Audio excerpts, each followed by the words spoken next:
Sa mga bay, so ang ginawa ko pala ngayon, nagliliha ako ng helmet ko. So, yung lumang helmet ko, faded na yung kulay. So ang ginawa ko, i-repaint ko. So bago mo i-repaint, kailangan ito yung gawin mo. Lilihain mo muna para kakapit yung pintura. So, maganda talaga ang result. DIY ako ngayon painting sa helmet. Pagkatapos punasan mo na ng basahan yan para yung mga alikabok matanggal.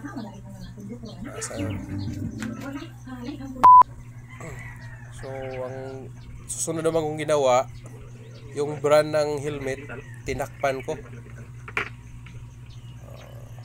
Lagyan ko ng papel para pag spray ko hindi siya matakpan. Tapos pagkatapos nyan, kuha ko ng kalendaryo dito naman sa gilid. So lagyan ko din ng harang para hindi masprayhan yung loob ng helmet.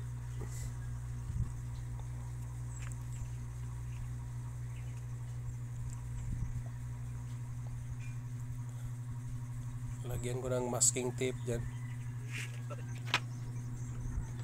Yun. Kahit spray ka ng spray dyan, okay lang yan. Hindi na napasok yun sa loob. Safety na yung loob ng helmet mo.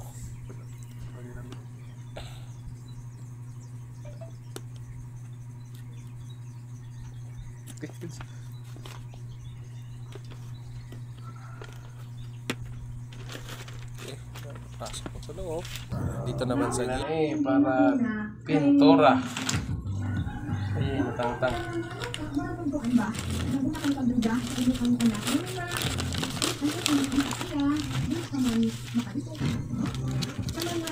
So, pwede na ni start na magpintura.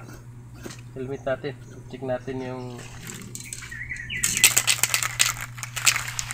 start na tayo magpintura.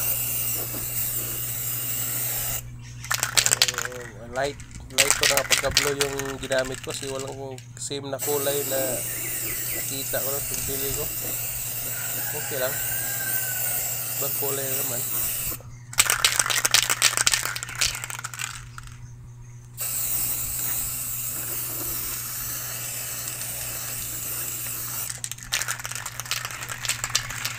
Yeah, okay.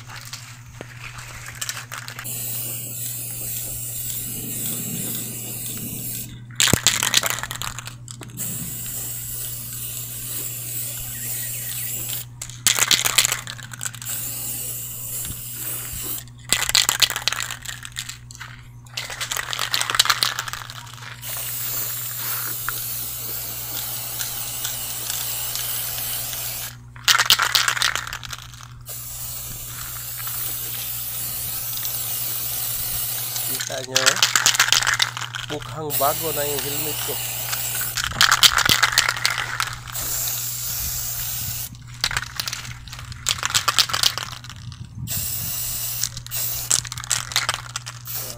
A few moments later. Ito na po yung finished product na pininturahan natin na helmet. Right, thank you for watching.